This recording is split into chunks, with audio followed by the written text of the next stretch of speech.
De quoi s'agit-il? Le ministre de l'Intérieur ne peut pas faire fermer des lieux de culte qu'à deux conditions. Une condition qui relève des ERP, de l'urbanisme, la porte qui ferme mal, des risques incendie, en lien souvent avec les maires, se mettre d'accord pour que ce site ne peut ouvrir ou doit fermer parce qu'il n'est pas conforme au droit de l'urbanisme, et qui n'a rien à voir avec le fond de l'histoire. C'est l'essentiel des dispositions que nous utilisons aujourd'hui, et j'ai déjà eu l'occasion de dire qu'un jour viendra, le jour est déjà venu, où les ennemis de la République sauront lire le code de l'urbanisme. Et puis il peut le faire sur le fondement de la loi SILT, faire fermer un lieu de culte parce que celui-ci est directement lié à un attentat terroriste qui a eu lieu.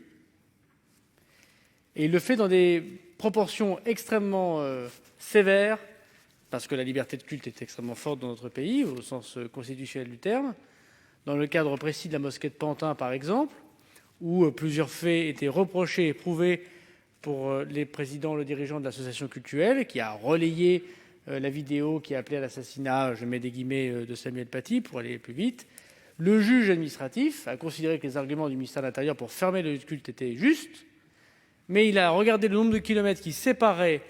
le prochain lieu de culte musulman. Ayant conclu qu'il était à 12 kilomètres, il a conclu que c'était proportionné, que les musulmans avaient la possibilité d'exercer leur culte pas très loin.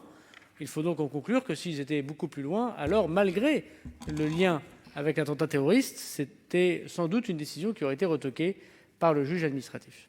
Et puis il y a un troisième fait aujourd'hui qui nous permet de faire fermer un lieu de culte, c'est les règles sanitaires, mais je n'y reviendrai pas parce qu'évidemment nous espérons tous que cela soit très rapidement plus utilisé par le gouvernement. Mais je n'ai pas les moyens, aucun ministre avant moi et aucun ministre après moi, sauf si la loi est adoptée dans cet article 44, de faire fermer des lieux de culte, toujours de façon temporaire. Même en cas de terrorisme, nous ne pouvons les faire fermer de façon définitive. Mais toujours de façon temporaire, le temps de faire le ménage, si j'ose dire,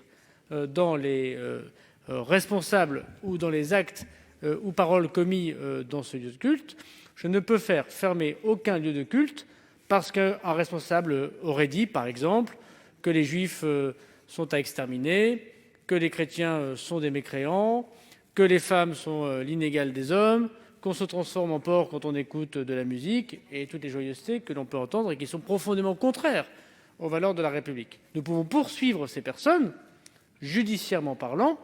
mais nous ne pouvons pas faire fermer le lieu de culte, quand bien même ce serait le président de l'association, le ministre du culte ou quelqu'un de particulièrement important dans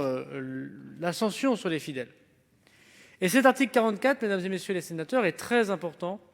parce qu'il vise à donner cette arme contre le séparatisme qui n'est pas en lien direct avec un attentat terroriste, mais qui est en lien direct avec ce que nous essayons de combattre, cette atmosphère qui est contraire à la République, à la France, et parce qu'on a des propos comme cela qui provoquent la haine, la violence,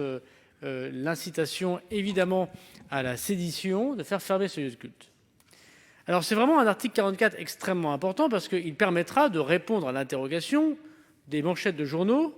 de dire voilà, il y a 100 lieux de culte séparatistes, pourquoi on ne les ferme pas? C'est vrai que le commun des mortels a sans doute cette question en tête. On ne les ferme pas parce que la loi ne permet pas au ministre de l'Intérieur de les fermer. Et je dis, alors je vois le sénateur Ravier au fond de la salle, j'ai eu l'occasion de recevoir des courriers de sa part, mais en fait de beaucoup de parlementaires ici, qui me disaient, mais voilà, c'est prouvé, c'est documenté, cette association a tenu tel propos, on les voit sur Internet, pourquoi vous ne fermez pas ces lieux de culte? Je le répète, s'il n'y a pas d'attentat terroriste et si les ERP sont tenus, je ne peux pas les faire fermer. Donc cet article 44 est extrêmement important pour lutter contre le séparatisme, contre tous ceux qui prônent la haine dans la République.